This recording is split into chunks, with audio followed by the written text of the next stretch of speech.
Good afternoon and welcome to this annual Stakeholder Forum for the PLA. For those who don't know me, I'm Christopher Rodriguez, the Chairman of the Port of London. Last year's forum fell during the first wave of the pandemic. We delivered it via video. Today we're online with 107 participants already. This offers you a much more interactive experience, and I hope you'll take advantage of that later. First, a few words to introduce the forum. 2020 was like no other year. Port of London rose to the challenge alongside our partners in the terminals, shipping lines, service providers, and logistics companies. Together, we remained operational throughout the year. The port didn't hit the headlines because everyone buckled down and got on with the job, protecting supply chains for vital goods, food, fuel, and medicines.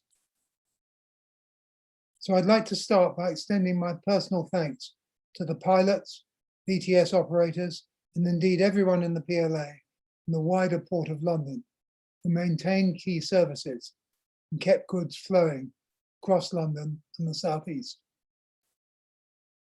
While ports across the country saw volumes drop, London was relatively resilient. As a consequence, we became the UK's largest port for the first time since 1999. While the port was busy, it was a very challenging time for other sectors on the river, particularly passenger vessel operators. As a trust port, we were uniquely able to take a long-term view, and I'm proud that we did so, extending support to those customers worst affected by the pandemic.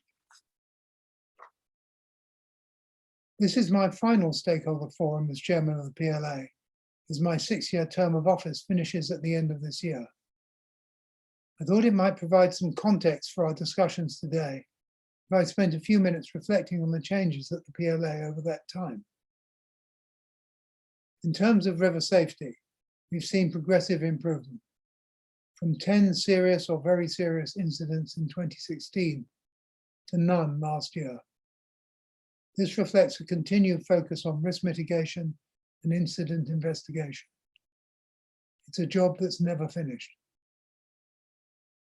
Our pilotage customer service level has improved radically. It needed to. Today we have 91 sea pilots, up from 64 in 2016. More than half of them have been recruited and trained over the last 5 years. A major undertaking and a financial commitment in excess of £3 million.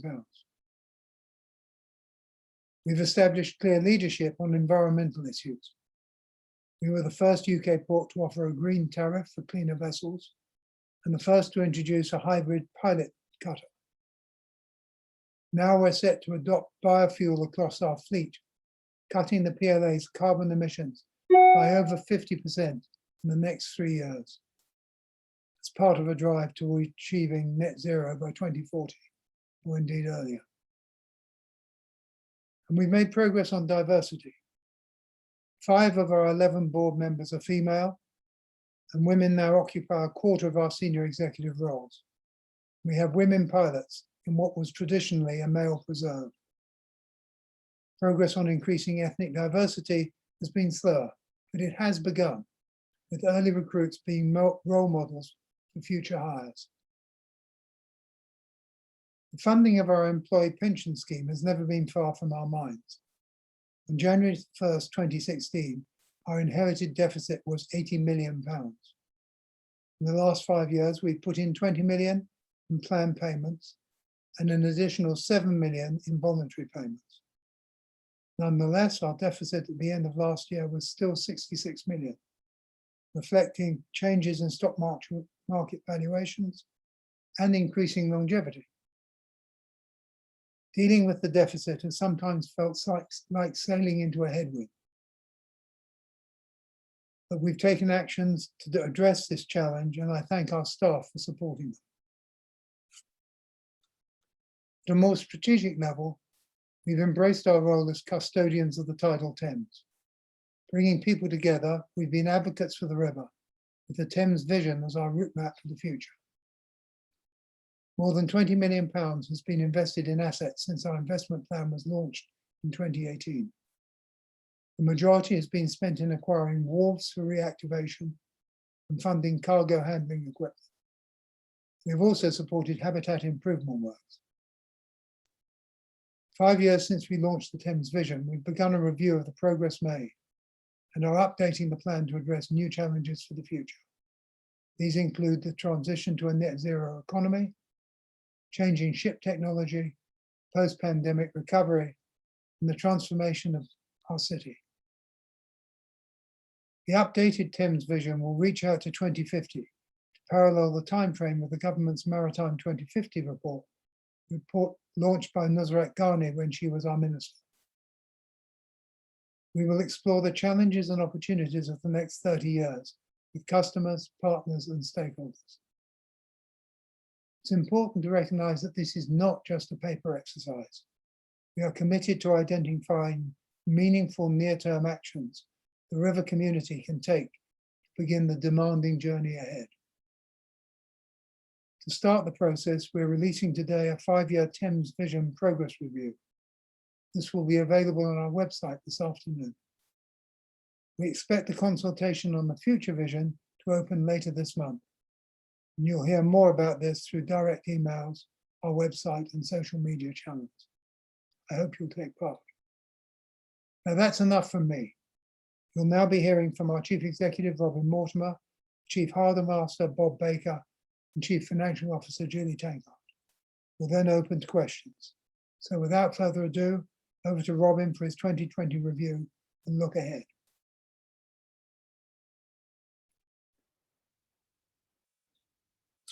Thanks very much, Christopher, and thank you all of those who've joined this call. I see we've got about 140 people on at the moment, which is one of obviously the benefits of the technology we have. In fact, it's sometimes easier for people to join remotely than in person. So thank you very much for joining this session. My job today is to do a review of 2020 and a short look ahead. Obviously, we've published our annual report and accounts, which you'll be able to find online. And some of what I say is to bring those to life, to highlight some of the issues from them. But I will start on the first slide, please, Theo, by referencing obviously the biggest thing which has affected all of us in 2020, which was clearly a year like no other, with the impact of COVID-19 affecting all aspects of our lives. And if we remember back to March 2020, and really the shock of that announcement from the government around the stay-at-home message, which nobody would have anticipated even a few weeks before. Of course, for the port sector and for the majority of the PLA staff, that wasn't an option. And as you see from the photo montage there, what we did is we kept the port open and people coming into work so that you can stay home, as we put it. In other words, so that people could be provided with the food and the medicines and the goods they needed to be able to comply with that requirement. So we played, like all the ports in the UK, a really important role in the country's effort to respond to the coronavirus. And as Christopher said, I really do want to say thank you to the PLA staff and to all of those in the terminals and in jobs on the river who enabled that to happen. Now, in responding to COVID-19, we really had 4 things at the forefront of our approach, and they're listed here. The first, absolutely, was the safety of our employees and all those we work with.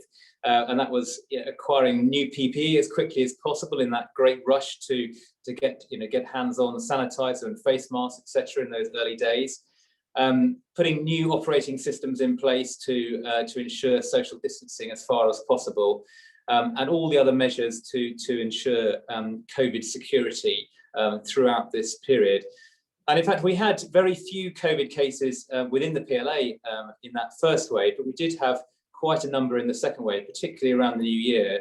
And 3 of our colleagues, pilot colleagues, actually ended up in hospital. And I'm pleased to say they are recovering. In fact, I just saw one of those 3 here in our Gravesend office at lunchtime, who was telling me that he's feeling much better. So that's good news.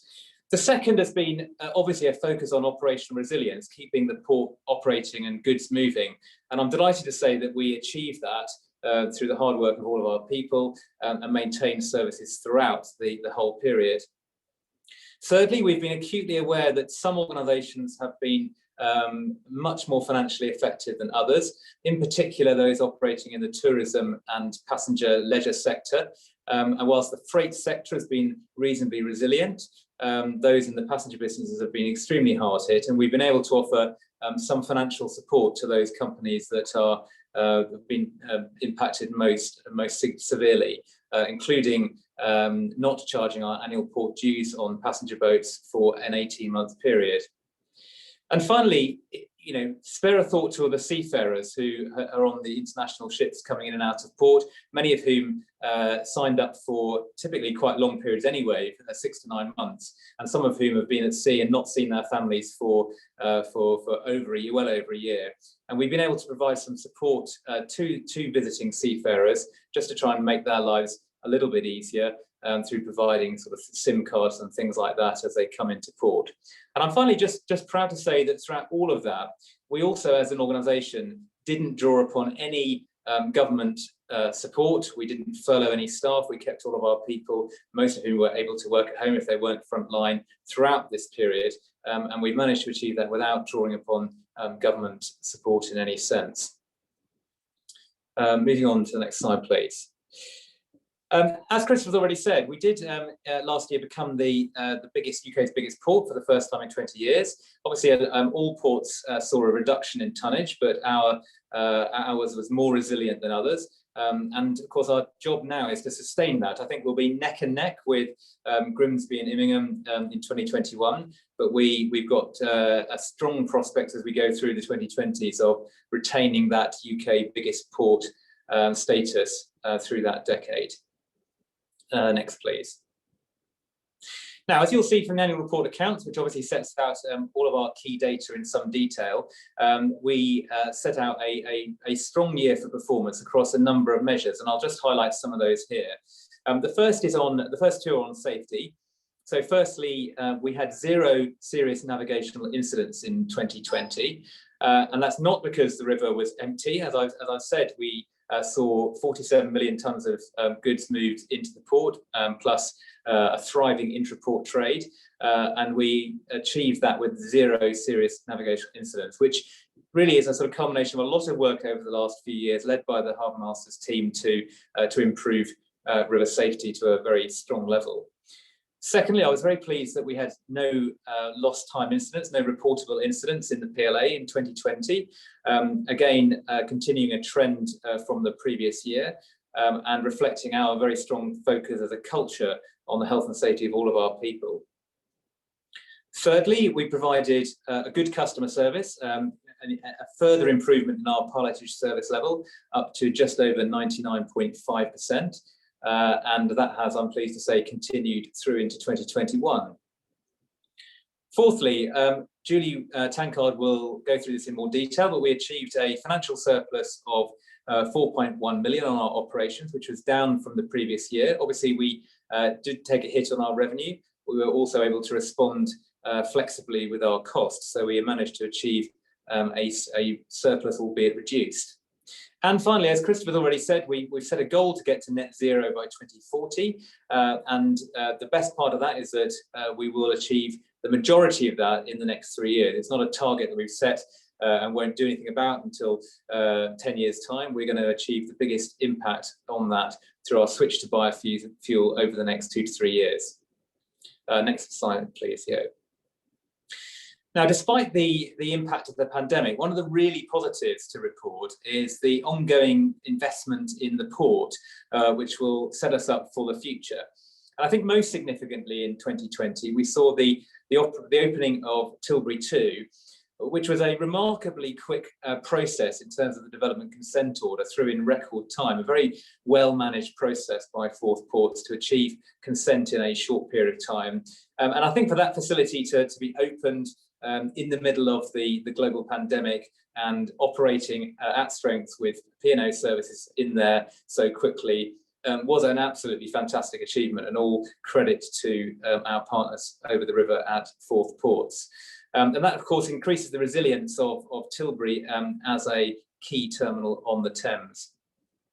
We also see continuing work going on to develop London Gateway. It's worth bearing in mind that London Gateway, which opened in 2013 and has now increased its tonnage to an extraordinary degree, is only half complete in terms of the capacity. 3 berths are open, extremely busy, and work is continuing apace on the consenting of the 4th berth to open over the next in a couple of years. So that will obviously increase the capacity of that facility further.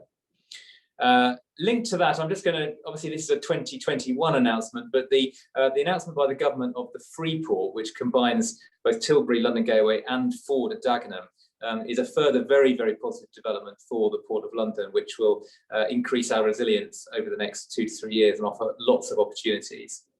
I'd also just mention CLDN, Cobblefret, operating out of Purfleet, has invested a considerable amount in that facility over the last few years, extending its facilities in 2019, and last year opening a 6-storey car deck, which has capacity for storage of around 10,000 vehicles.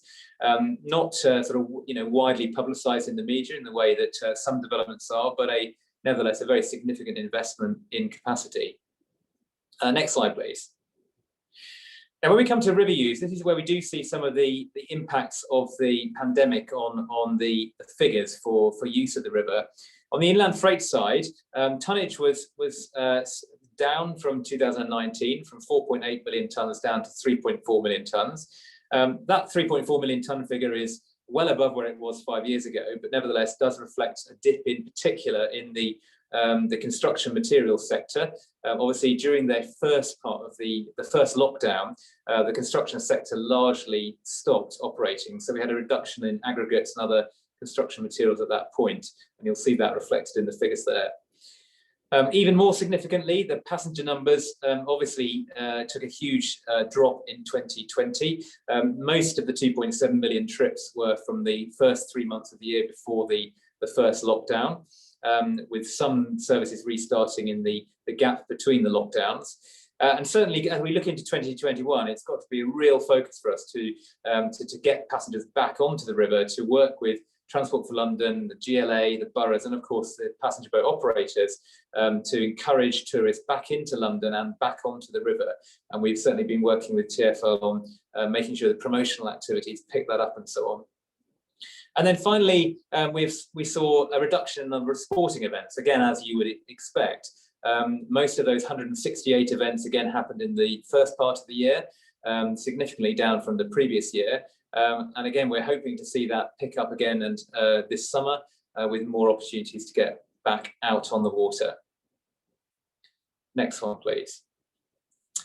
Now, again, despite that, we saw investment. So a sort of a theme of this presentation really is that whilst we had some very negative impacts on the short term, it's good to see continuing investment, which will set us up for the next few years. And just 3 to mention. Firstly, we saw the start of the first dedicated light freight operation, DHL in conjunction with Thames Clippers, bringing parcels every day from Putney to Bankside, where they're transported by electric bike onto the final customer. So it's a great sort of example of a sustainable and very modern logistics use of the river.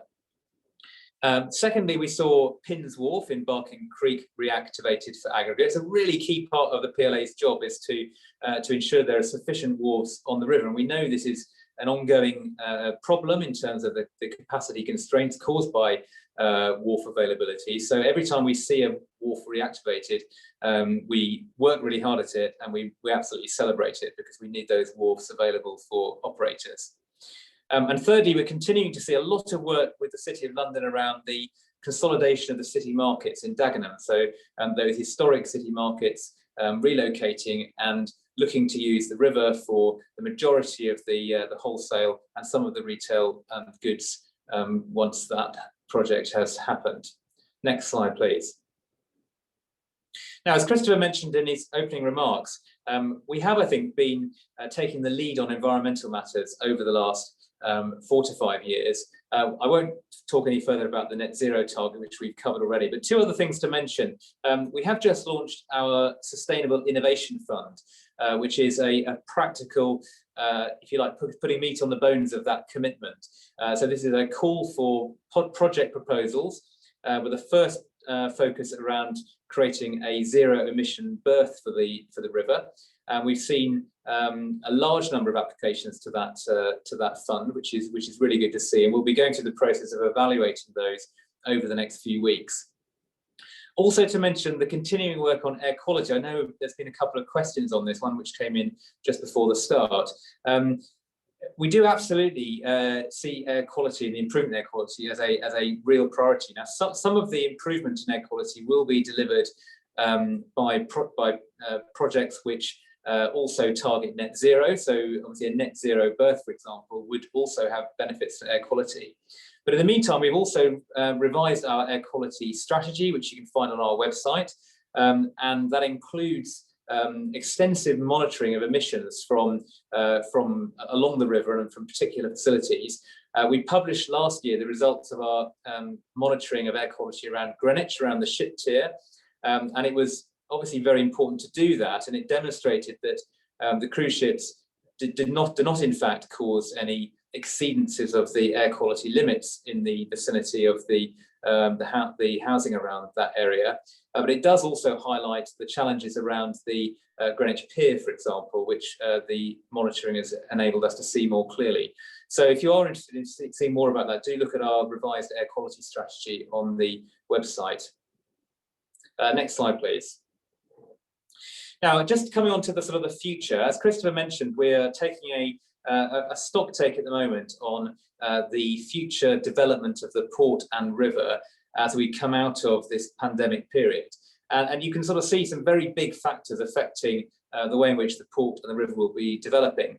One of those, of course, is the pandemic and the long-term implications of that, which we don't fully understand yet, but certainly the way in which working lives are being affected, cities transformed, patterns of consumption changing. All of those things will affect port operations.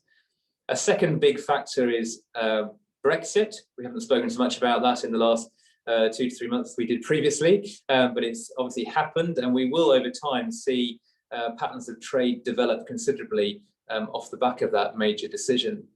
And thirdly, the net zero transition affecting all aspects of our use of energy across society and the economy. How will that affect port? Obviously, one obvious example will be the reduced use of fossil fuels, which is a big part currently of Port of London imports.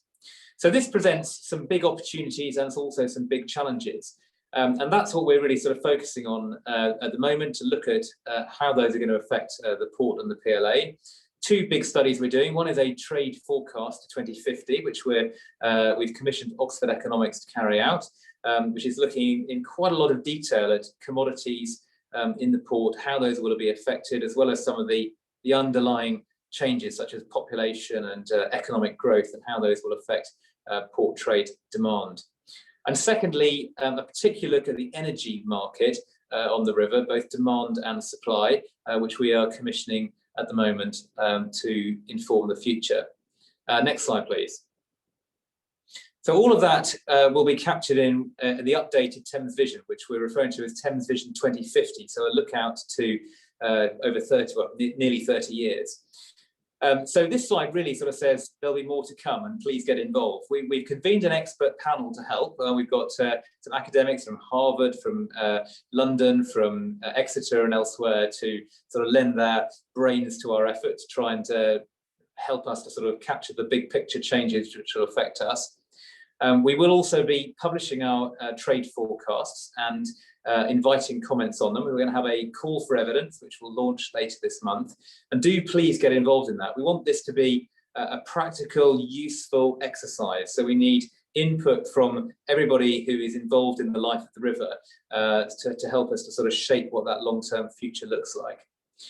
There will be some public events, including a webinar on the influences driving change, which will happen in late June. So an opportunity for anybody to join that. And then we'll be pulling all that together and consulting on a draft Thames Vision 2050 in the autumn. So a sort of further opportunity to comment. So 2 stages, a call for evidence for the feeding in early ideas before we actually write a draft, and then a consultation on the draft document in the autumn. Next slide, please. I'm going to finish on this one. This was yesterday, and I'm just finishing on it because I just really want to finish with the message around sort of employment opportunities and young people. I think it's really easy to underestimate the impact that the pandemic has had upon the prospects for young people joining the labour market at this time. And the government's Kickstart scheme is obviously an attempt to address that by giving young people an opportunity to get work placements of up to 6 months in employment to build their CVs, gain experience, gain references, and so on. And we've taken 7 Kickstarters so far, who you'll see there. And yesterday we had the Minister, Mims Davies, the Minister for Employment, who came to Westminster Pier to meet our Kickstarters. And in fact, it was actually the first group of young people on the scheme that she's met. So it was great that she did that on the Thames and engaged with our young people, all of whom handled themselves brilliantly and said how much they were enjoying working on the River Thames and in the PLA. And she was really enthused by the impact this scheme was having, as are we. So I know other organisations on this call are also part of that Kickstart scheme, and I think it's really important that we do look at those opportunities for young people joining the river, because they will of course be the future. So thank you very much. There will be opportunity for questions. I should just say, before I hand over to Bob, who's going to give the next presentation, you can ask questions as we go through the Q&A function. I think there's 3 so far, so do start putting your questions on there, and we will come to those at the end. And if you have further questions following up from the event, we'll also leave you an email address to be able to send anything to after that you haven't felt we've answered or that you didn't get time to ask. Thanks very much indeed.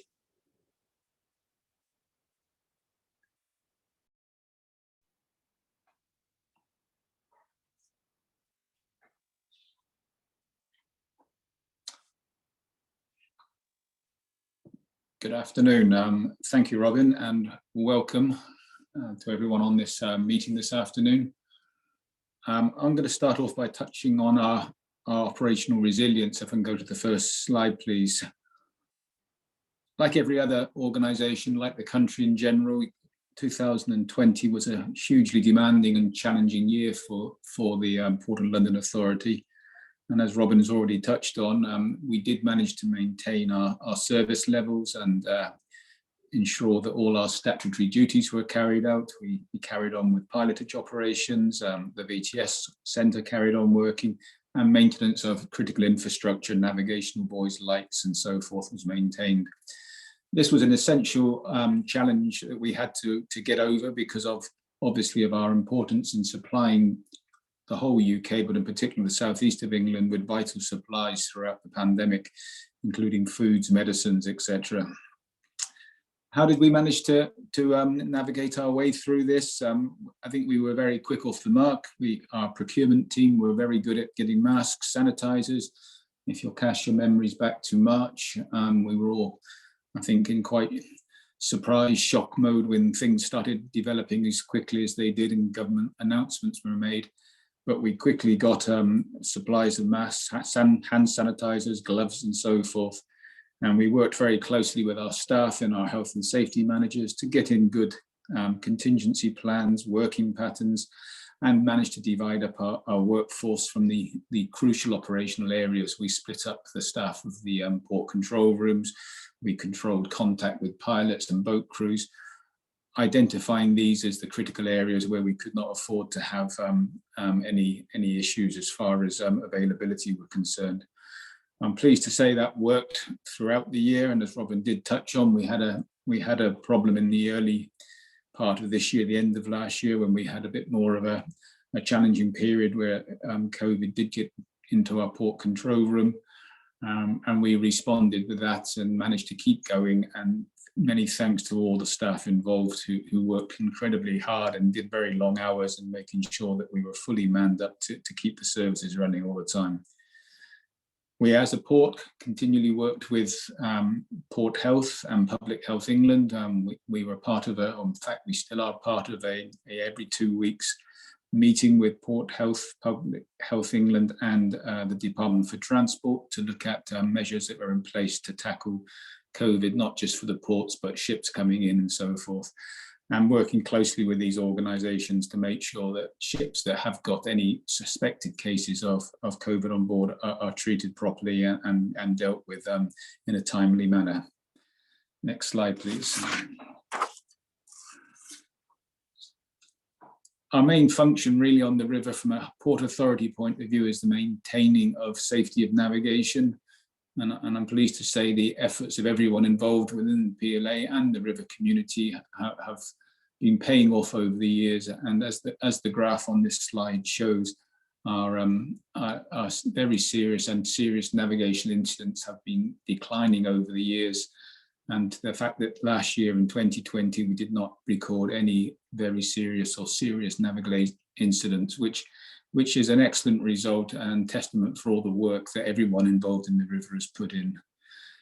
Although the port was quieter, that doesn't detract from the fact that a lot of effort had to go into getting this level of safety performance. And I say we are now expecting the river to pick up more, and we will keep on top of the management of safety as we go on. Also, one of the challenges we did face last year when the lockdown was obviously with the hotter weather and the desire of people to enjoy themselves and keep cool. One of our big challenges we faced was people taking to the river in inappropriate inflatables, swimming, small rowing boats and so forth, which I can agree and accept is very exciting and very enjoyable for people to do. But we would always caution warnings against that. The river is a fast flowing river. It has to be navigated and used carefully and respected as to the risks involved in doing that. So again, we would then be focusing on that this year as we come out of lockdown and the weather improves. We do not want to be seeing too many people inappropriately on the river with recreational activities. Next slide, please.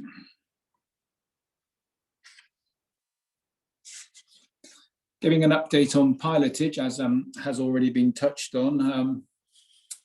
We were in a very poor situation back in the end of 2015, early 2016. Our pilotage numbers and our training of pilots was not matching the growth of business in the Thames.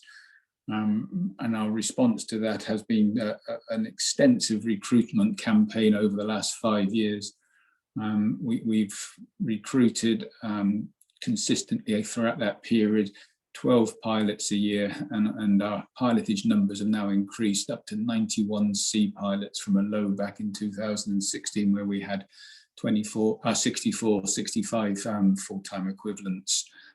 This has been a massive training task for the pilotage department, the management, the admin side of it, and all the pilots involved in it.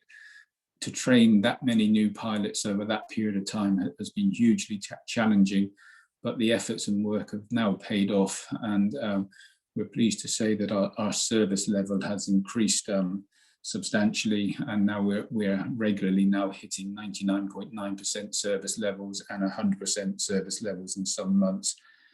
It's been a difficult task, and I say a lot of time and effort and money gone into it. We've invested over £3 million in this to make sure that we've got the right pilots in place. And we're recognising that this recruitment needs to carry on. We still have to watch retirements of our existing pilots, and we will do everything we can to make sure that we're not left behind on our recruitment and training on pilots, and we never get ourselves in that sort of position again. So we will be looking at how we maintain that level of recruitment, keep the numbers high, and keep the training of pilots going. But it's good to report we're now in a much more healthy position as far as our service level to pilots is concerned, and to the customers. Next slide, please. To assist in our general resilience and operational side of things and provision of pilotage, towards the end of last year, we started negotiations with Peel Ports, who, along with ourselves, were both 50/50 partners in Estuary Services Limited, which is the pilot cutter service which operates out of Ramsgate and delivers pilots out to the vessels coming through the south approach in through the northeast bit. So we started negotiations and discussions with them about taking over and acquiring the business as a sole entity to ourselves. And again, we're pleased to report that that has been achieved now early in this year. So it wasn't actually last year, but it was early this year. We fully acquired the Estuary Services Limited, which is now a wholly owned subsidiary of the Port of London.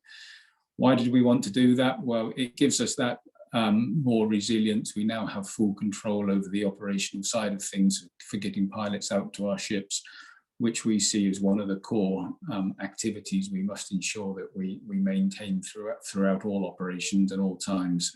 So a good addition to strengthening up our resilience for the future. Next slide, please. One of the other great challenges we faced in 2020 was the news on Hammersmith Bridge. I'm sure you've all seen in the press, but there was an announcement from Hammersmith and Fulham Council that due to engineering concerns, they had to close the bridge down for pedestrian traffic. It had already been closed down to vehicle traffic, and when they closed it down to pedestrian traffic, their concerns were so great that they also requested us to close down river traffic under the bridge. Hugely disruptive and very frustrating for all our river users, and we have been working closely with Hammersmith Council, where we've been engaged with the government's task force that was set up to try and ensure that we can resume traffic under the bridge for the river community as quickly as possible. We've spent most of our time on these meetings putting forward the case for the river community to make sure that the powers to be in the DFT and the councils are aware of the importance of the river traffic to businesses, people, and the operations that exist on the river.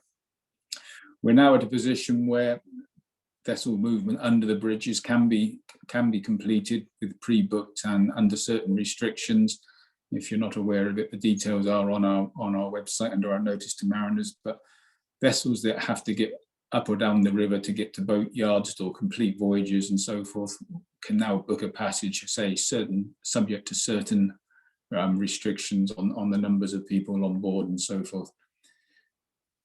We're continuing to work with the council.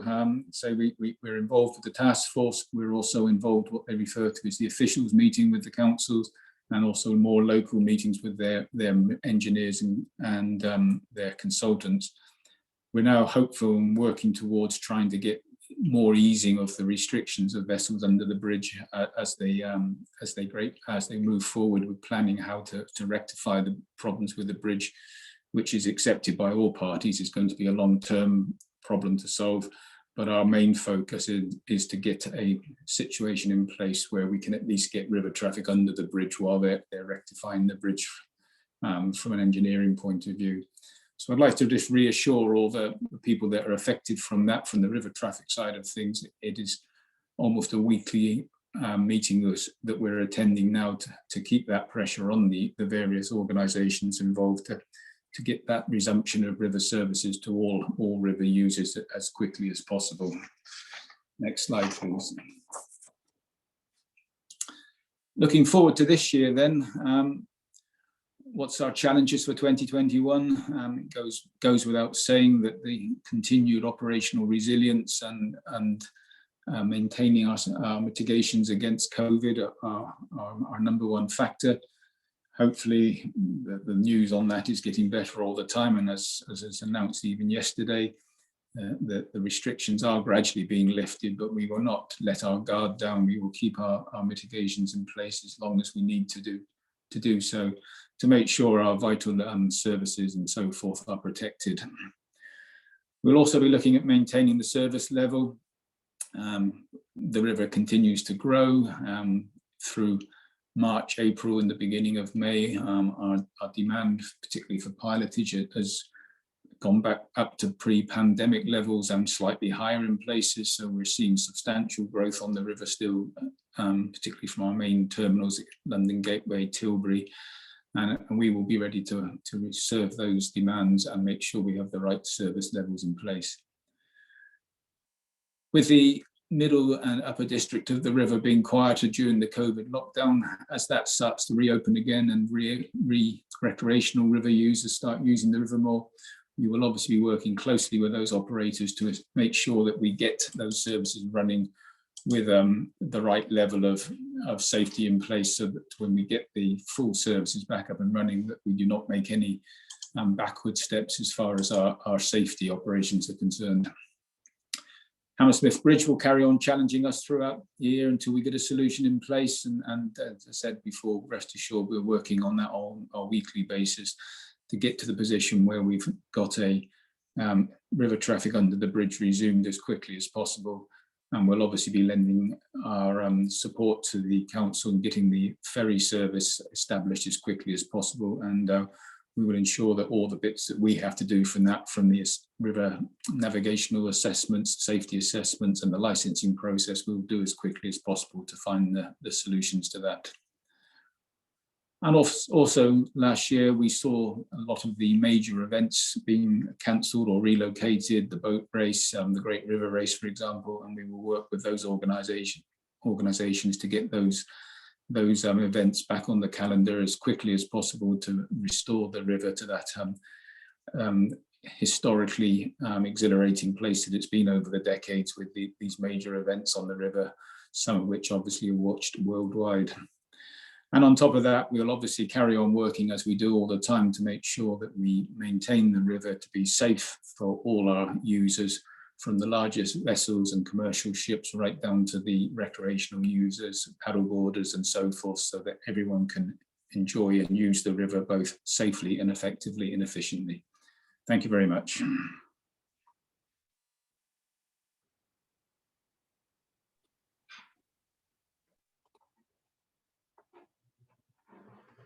Thanks, Bob.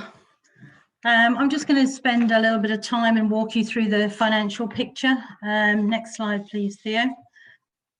So I guess like many organisations, we had a bit of a roller coaster of a year.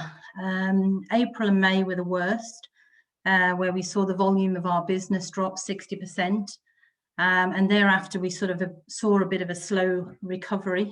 And we had some big decisions to make, like the major one, I think, was whether we would furlough colleagues. And if at the time, you will recall that there was no flexible furlough, and we were concerned about the sickness levels, and whether by furloughing people, we would actually not have sufficient people to deliver on the operational requirements.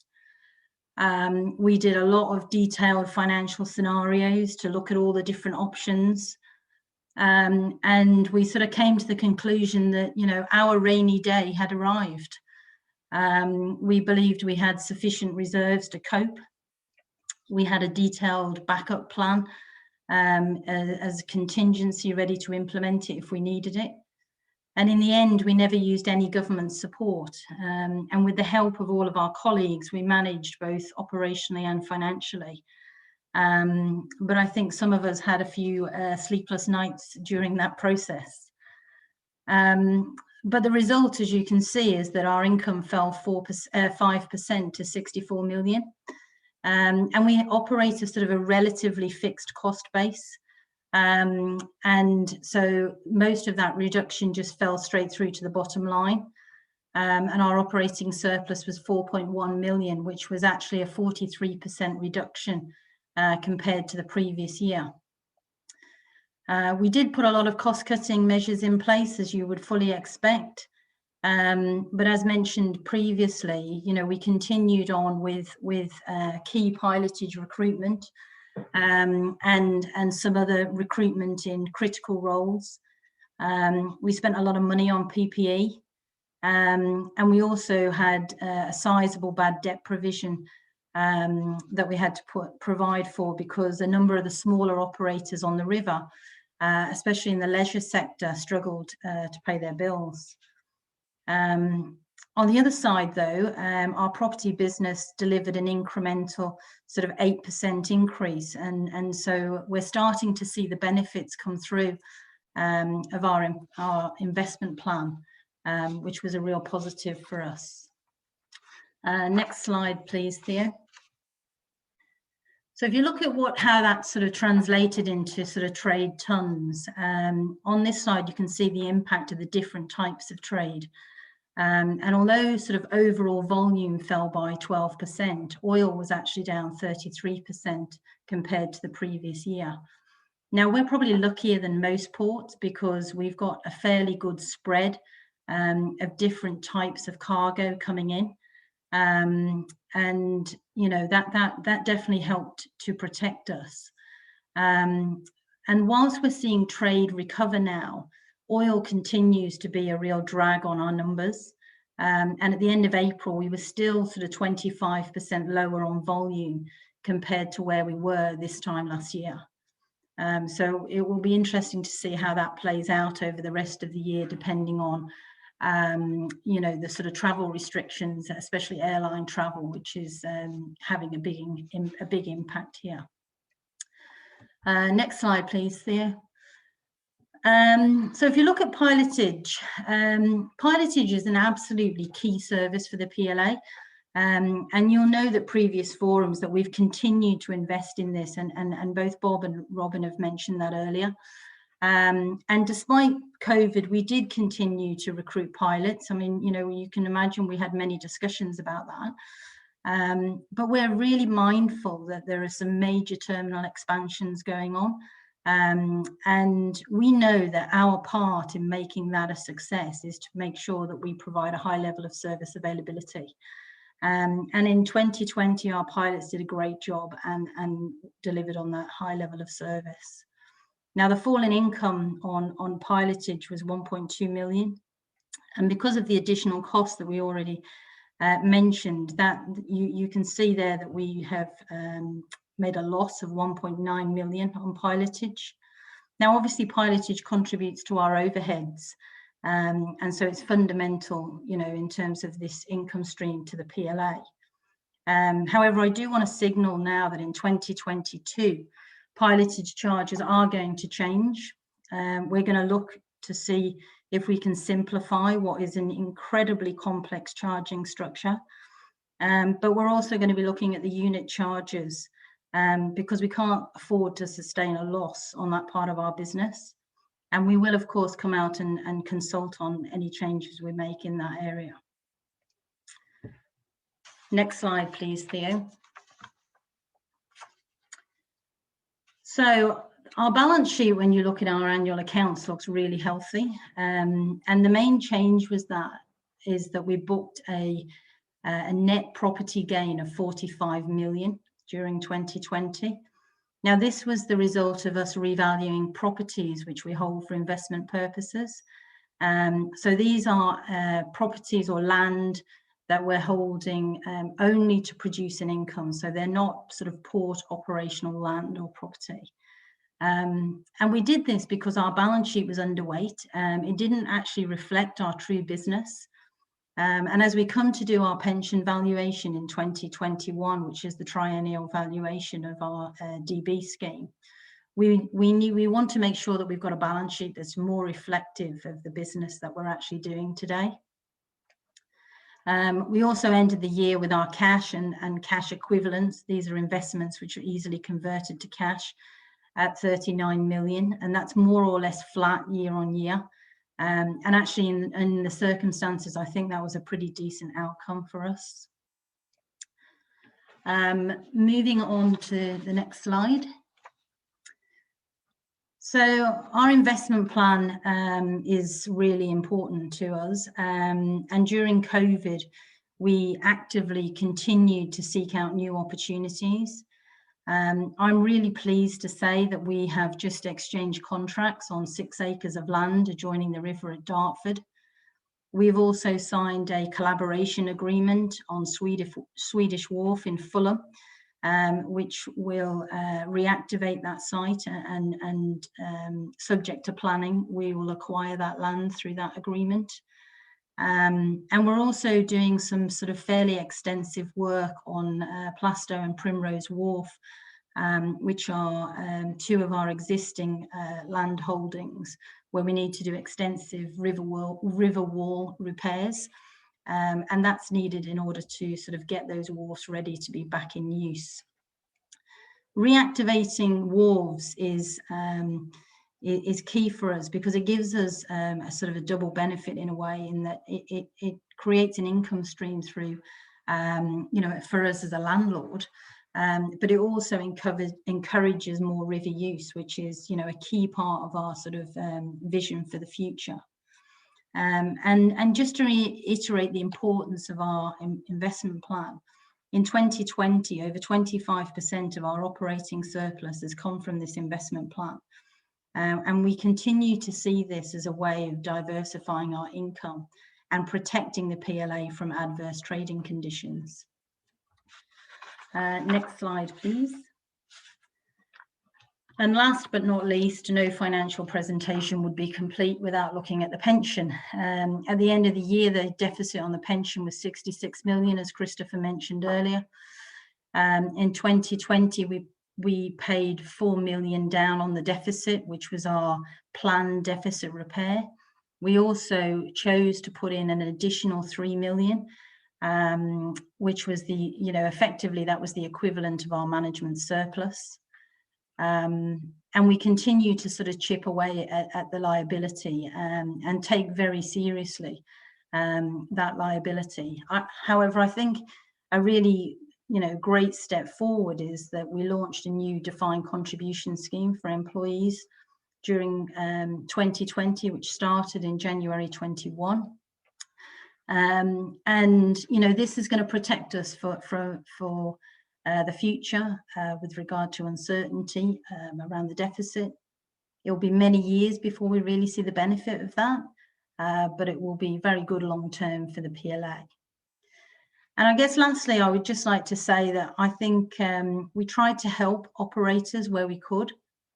We tried to balance the numbers with doing the right thing for our colleagues and our customers. We ended up in a reasonable position, but clearly it's had an impact.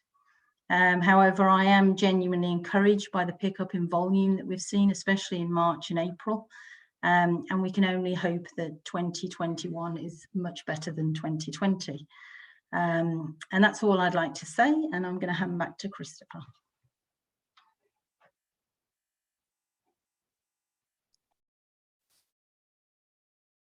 Thank you, Julie. Right, we're now going to do the Q&As. We'll start with those that were sent in ahead of the event and some that have been in the chat function Q&A already, Q&A questions. Obviously, if you have any more, put them in.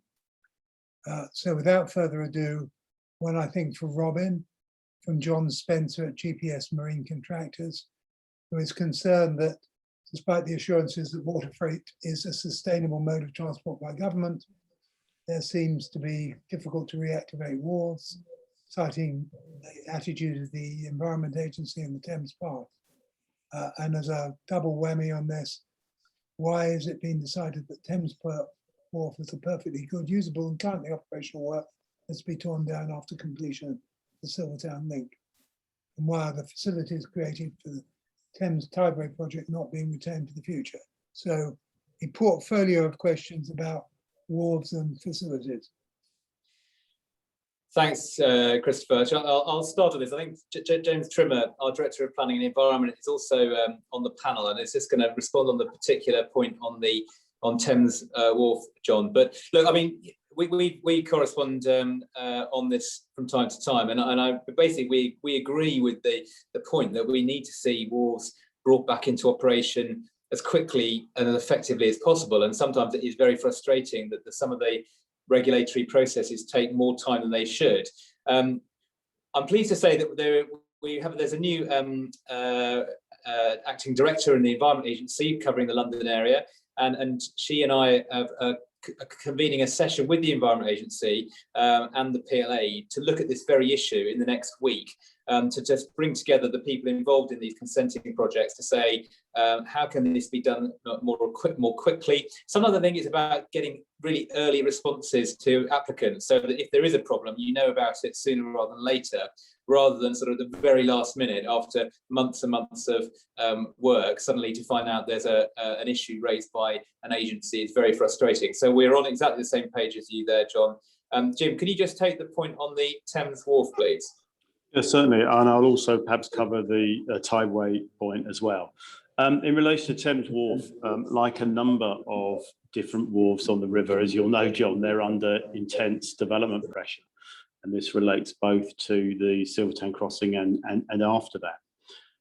And so what we did in conjunction with the GLA and with Newham was to basically consolidate wharves in that part of Thameside West around Peruvian, of course, that we'd already bought. And therefore, with the Royal Primrose, that creates a firm core of cargo handling. So effectively, it was something, whereas Thames is effectively somewhat out on a limb development-wise, effectively, we can now create a firm base for cargo handling in Thameside West. So effectively, it was a decision taken to improve the overall quality of the wharves in that area. So that's effectively the Thames Wharf situation. In relation to Tideway, of course, the reason that Tideway can handle as much, or one of the reasons they could handle as much cargo as they could during the development process, was because of the safeguarded wharves in the western sub-region, all of which, of course, they're using for that project. And our intention is to use the legacy of Tideway in order to bring them back into use. And as you know, we've been dealing with you on a number of those wharves in Wandsworth, Hammersmith and Fulham, and Kensington and Chelsea. So we don't intend to stop the fight to reactivate wharves wherever they are. Thanks, Jim. And since you're there, another one for you in a different space. Why have we removed full mudlark licenses from the foreshore permits page? Thank you. From wharves to mudlarks. There are two types of permit we issue to search the foreshore: the standard permit, which is available to all, and effectively a full or a digging permit that's only available to members of the Society of Thames Mudlarks. And I think that's the point that the correspondence is referring to. These permits allow certain privileges and rights on the foreshore to a very limited number of people. And the PLA, is the issuing authority on behalf of ourselves and the Crown Estate, haven't actually looked at the conditions and the appropriateness of these permits for some considerable time. So what we've done is to set up a review which has had input from the Society of Thames Mudlarks, from the Museum of London, and from Historic England, of course, both of whom have a particular relevance and importance in this space, to see what the conditions relating to the permits and indeed to new members of the society, and therefore the eligibility of permits. That review has almost completed, and what I would intend to do is to share the results of that and discuss them with the society, with the museum and Historic England. And then, subject, of course, to the reviews of that, I don't think I can sort of prejudice what it will be, potentially to reinstate those. So effectively, the fact that we're not issuing them to new permit holders, to new applicants, is temporary at the moment. Thank you. Thanks, Jim. A moment of gratitude. Alexander Campbell, thank you very much, from Tilbury Seafarer Centre, who wrote in to say thank you for the practical and financial support we've given to dealing with 1,600 cruise ship crew who are stranded at Tilbury. Alex, you've heard from all of us that the livelihood of seafarers and their health is important to us, and it is, and thank you for recognising the small part we play. Roy Palmer, who's a riparian resident, asked Robin, how is noise and air pollution on the Thames regulated?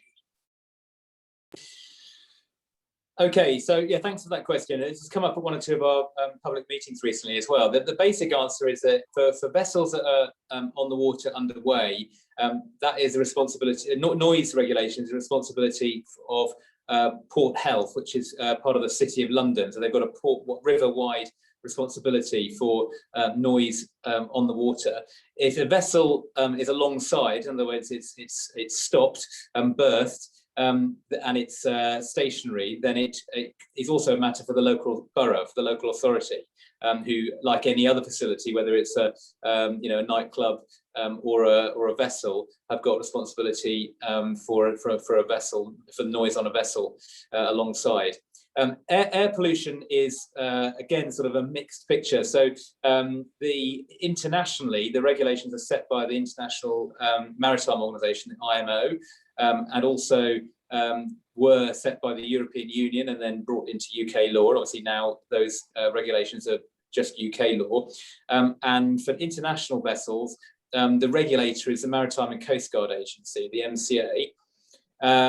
In terms of London, locally, then of course the boroughs, the local London boroughs and the Kent and Essex boroughs have responsibility for air quality within their area, including if they've got jurisdiction on the river. The PLA doesn't sort of directly regulate air quality. And in answer to one of the other questions which came in on this question, does that mean we're doing nothing? Absolutely not. So we are working with all of those regulators on coming on to air quality now to address the issue. And that includes, most importantly, in the short term, actually finding out the facts. So there is a very sort of poor evidence base for the air quality around the river, because all the air quality monitors that are installed under local air quality management plans tend to be focused on roadside or by schools or other population centres. So we don't really have a very good evidence base. So that's the first thing we've been doing, is to plug the gap. So we've got a better evidence base. And then we're also working with the operators on how they can improve and reduce their emissions, including, for example, through having our own Thames Green scheme, which is effectively an accreditation scheme for operators, which can demonstrate they're operating in a more sustainable way. In the longer term, of course, it's all about really sort of transition of technology. So switching from fossil fuels and either in the short term capturing some of the emissions through things like catalytic reduction, or switching to lower NOx and particulate fuels, or of course ultimately switching to zero emission fuels such as either electricity, although that's not always appropriate on the Thames because of the power requirements, or hydrogen. So sorry, a long answer, but there's a lot of sort of detail on both those subjects, and not at all wanting to sort of avoid the question in person, but I do take a look at the air quality strategy, which has got a lot more detail on that to elaborate on. If I can also add to that as well, Robin, in terms of involvement with the MCA, clearly they are responsible for enforcement. But if it is the case that we suspect or we have intelligence that a vessel is breaking the law in terms of its fuel content or whatever, then clearly we would work with them in terms of enforcement. What we're also doing as well with the MCA is trying to, well, engaging with them in relation to new regulation. Because clearly a lot of the technology we're talking about, be it fuel cell or whatever, is new. And therefore, we need to ensure that we have appropriate regulations in place, that investment, when it comes from the private sector, isn't stymied by effectively regulation from government or non-regulation because it's new. Thank you, Jim. I'm going to lift in a question that is also to do with who has jurisdiction. And this is from Ruth Cadbury MP. And it's related to ships arriving in port. Are you testing mariners before they go ashore for COVID infection? What are you doing with any mariners found to be positive? Are Public Health England and the Department of Public Health notified? There is evidence that at other English ports, this hasn't been done very properly. Bob, do you want to pick up that? Yes, thank you, Christopher. I think you hit it on the nail at the beginning about the jurisdiction as who covers this. It is the responsibility of Port Health, Public Health England, to look at the testing and the health and well-being of ships' crews when they come in. There is a structured international system in place with international health declarations which ships have to send into ports before they arrive, but it doesn't have to be sent into the actual port authority, it's sent into the port health authority. So every ship will have to send in a health declaration to say whether it's got COVID or any other infectious diseases on board. We actually do get a copy of it and we do watch it ourselves. And if we do find ships that are coming in that are declaring they've got some form of COVID related illness on board, we will then touch base with Port Health to make sure that they're aware of it as well and following up on it. So we don't directly do it, but we work closely with port health authorities to make sure that they do and that they will always deal with health issues on board ships coming into the port. I think you can see from Bob's answer, Ruth, that it's clear that if your primary objective was to have a single body that was responsible for everything to do with rivers, and in our case, the Thames, that's a long way from where we are today. If you want to get people off a boat that's on our jurisdiction, you need TfL to be involved in putting a pier in place. It's just one of many examples of where, as we try to do our work as custodians of the tidal Thames, we are increasingly reaching out to sister organisations and recognising and hopefully persuading them that we need to act in partnership and not in silos to deal with some of these more complex issues. Question from Brian Corbett, UK Heritage Harbour Initiative, which boils down to, are we serious about protecting this extraordinary river heritage that we have? Robin? Yes. So thanks very much for the question, Brian. I know there are, as you say in your question, there are a number of sites where heritage vessels can moor, and if you have any sort of further proposals or any requests, then do sort of contact our licensing team. I know Trinity Buoy Wharf is a particular area at the moment, but we're certainly open to looking for other sort of appropriate locations if they can, if heritage vessels can be accommodated. And as I say, James Trimmer, who is head of licensing, is the person to contact if you've got sort of specific proposals you want to bring to us. Moving on to Michelle Loverick's question about cultural activities. We talked in our publications about working with the mayor and having a cultural vision for the River Thames. How are we doing on that, and how does it coincide with floating nightclub phenomenons, which have become so very dominant? I wasn't quite clear from that, Robin, whether you should take this as floating nightclubs being evidence of culture or evidence of no culture. Yeah, I think it's culture. It depends. I'm not going to pass any comment on the different forms of culture. No, I think just to the general picture on this, it's worth sort of saying we have published with Greater London Authority, with the GLA, a cultural, what's called a case for a cultural vision for the Thames. And there's some really exciting projects underway, like illuminated bridges, which many of you will be familiar with. I think Alistair Gale's going to post on the chat the link to the cultural vision, so you can take a look at that. And there's lots of things happening. There was another question on the chat, actually, if I can just take that at the same time, which was to ask, as well as all the sort of sporting events, are there cultural events actually happening? Well, of course, a lot fewer last year, but what is very good to see is there's a lot of, sort of innovative things being developed online. I know, for example, the Thames Festival Trust, who leads the work on Totally Thames, has been organising a set of online events for what's called reminiscences. So people, oral history, people talking about their experience in the docks, in the past, which is sort of bringing local history to life. So that's online, and it's sort of happening at the moment. So there are some online things happening, but hopefully we'll see more cultural events starting up again as the restrictions are reduced. But if I won't duck the floating nightclubs point, though, to say, I mean, I guess the truth is that there's been vessels used for party boats, for party vessels on the Thames for decades. And it is part of the culture of the river, and it's something which operators absolutely have the right to do and people enjoy. So I know there's particular.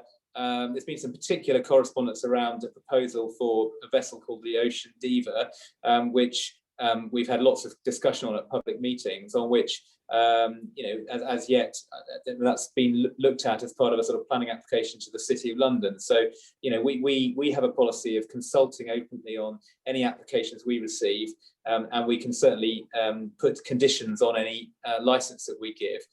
So if and when that is an issue, then we do have some powers around that. But I look out for the cultural vision. And we do certainly have a number of party boats on the river which operate very successfully. There's a next question from Jim Kessel about Hammersmith Bridge, which I think has largely been addressed. In fact, everything we can say has been addressed by Bob, and I would just emphasize that we're doing all that we can to get that alternative transport open in time for the school year. It's not in our authority. We are not the only people, but we are not going to be anyone standing in the path of opening and providing that service rapidly. Joss Morrison asked a serious exam question about how can global ports, their cities and countries be better fit holistically to help ports in developing nations. He points out the terrible things that happened in Beirut. Josh, we'll post, Alistair, who's listening to this, our head of public affairs, will post the link to Great River Cities, which was an initiative we started last year, built off a dawning realization that river cities don't actually compete with each other in the sense of a shipper waking up in the morning and saying, I'll go to Tilbury rather than to Shanghai because the port facilities are nicer. The goods go to where the goods need to go. But what we can do, since we face very similar problems, is to share each other's knowledge. And we had a webinar last autumn, which had over 200 people in, and we now have a core group of river cities, ports around the world, who are committed to collaborating on some of these key issues. And it's very interesting to see the initiatives that they've taken. So we and they are clambering out of our silos and helping each other to get a better answer. But I think you'll find in the booklet on Great River Cities all the things we know at the moment. Dido Barkley from Thames Bank asks us a series of questions which are really to do about our jurisdiction with the harbour, the HRO. So Julie, that's your specialist subject. Yeah, I did recall, I did think that we hadn't actually said anything about the HRO, had we? So yeah, we have submitted our HRO, which is our harbour revision order. And Dido will be very pleased to know that after a lot of internal discussion, we have decided not to change our jurisdiction. So there was a discussion about whether we moved to mean high water springs from mean high water, which is what we currently operate at. So there is no change to that. So that has, I think that will please a lot of people and take a lot of questions off the table for us.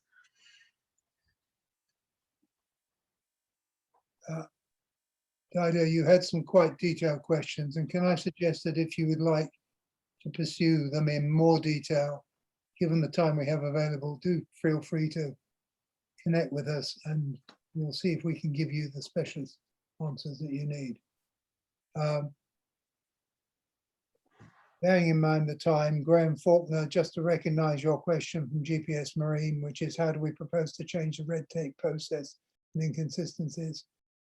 Bob, I think there's a process improvement opportunity in Graham's mind. Do you want to just talk to how we might address that? Yes, I mean, we've got various rules and procedures in place for tug and tows coming into the river, whether they're standard tows or non-standard tows. I think the rules are fairly consistent. The difference is sometimes in the interpretation of the rules, both from customers and ourselves. So we're always happy to talk and discuss with customers if they've got any disagreements on the way the rules are there. But the actual rules are consistent. We have them and they're part of our normal procedures, which we have continually under review, as we do with all our procedures. But if there's any confusions or understanding issues with them, we're always happy to discuss that directly with the customers. Right. Ross Gherkin at Greenergy asked us comments about pilotage. I think Bob was pretty detailed on that in my experience. So I think, Ross, if you feel that he wasn't sufficiently detailed, do get in touch with us. Just a few more questions, a little bit more time. Ruth Cadbury came back and had a particular point, which was there's a difference between mariners being ill with COVID and being tested positive. Bob, is that if you're tested positive, is that also a Director of Public Health notification? Yeah, it will all go to the same. It will all go to the Port Health if there's a test, even if it's a suspect tested or showing symptoms, or someone tests positive, it will all be dealt with and reported to Port Health, and they will deal with it from their duties as Port Health. Another one, Tom Morgan asks if we can elaborate on the Dartford land acquisition. Again, if I might suggest, Tom, a direct question, if we can give you some help, we will. Then I'm not sure it is appropriate for us to go in detail through what's going on in Dartford on this call. And Joe Mason asks, how can we keep the river affordable for port and river users given the longer term increasing cost pressures we outlined? Well, I think we also outlined, or at least Julie outlined, what the things that we're doing to invest our modest surplus into revenue generating activities, which makes us less vulnerable and to changes in funding. The other thing you should know is the board is committed to working with the executive team to keep fee increases beneath price increases in general. That does not conflict with Julie's point about recasting who gets what price, which is something that we're working on to try and make it more appropriately balanced. But we are committed to seeking to keep our price increases below general public cost increases, RPI. And I think that Michelle Lewis has got a particular question about what's going on between Putney and Rotherhithe. And Michelle, at the risk of being silly about it, the answer is a lot. But if you'd like to, again, come in with a more detailed question, we'd be very happy to answer it. And I think we have, we even have a thank you from Josh for clearing up his question. So that's good. I hope you found this useful. I would say one thing in closing this section, part of the session. The thing I didn't mention about the last 5.5 years when I've been proud to be part of the PLA is that we have tried to introduce a word that some of our critics would have said was not always evident in the PLA's attitude to the world, which is customer. And I hope you find that some of these answers give evidence, and more importantly, some of our actions give evidence to the fact that we are increasingly focused on being customer oriented. That's a never-ending journey like safety. So if there's something that you can see that we are doing, which we could do better, I think you'll now find people at the other end of the phone lines and the emails who are ready, willing, and able to get those ideas and put them into practice, providing, of course, that they're practicable. So thank you all very much. Thank you, panel. And we'll bring the close the questions there. So just a final comment from me. As I said earlier, I finish my period as PLA chair at the end of this year. And the Thames is a thread that's been running through my life since I first got into a rowing boat nearly over 60 years ago, heaven help me. And I've treasured my time at the PLA and will look forward very much to continuing to work here on the topics we've been talking about for the next 6 months and to bedding in my successor with a good baton pass when the time is right. It's been a great gig in no small way because of the commitment of all of the staff, the collective skill of the executive team led so ably by Robin, and the support of a great board. I'd say to all of those people, yours has been the performance that mattered. I just ran like hell to get in front of a parade. Where next for me? Well, I guess I get questions from some of the people on this Q&A, because as some of you will already know, I am the new chairman of the Maritime and Coast Guard Agency, and I'll be a PLA stakeholder.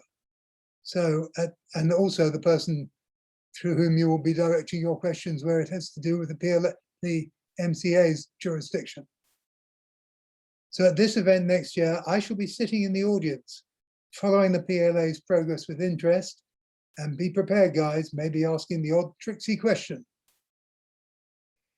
But let me close by just saying again, if there's anything that you didn't have a chance to address in this session and you want to find out more, please let us know. Simple place to go to is events@pla.co.uk. And with that, I would thank you all, wish you a very good week and months ahead, and don't get too carried away with the relaxation of lockdown. It's not completely gone away, guys. Take care, stay well, all the best.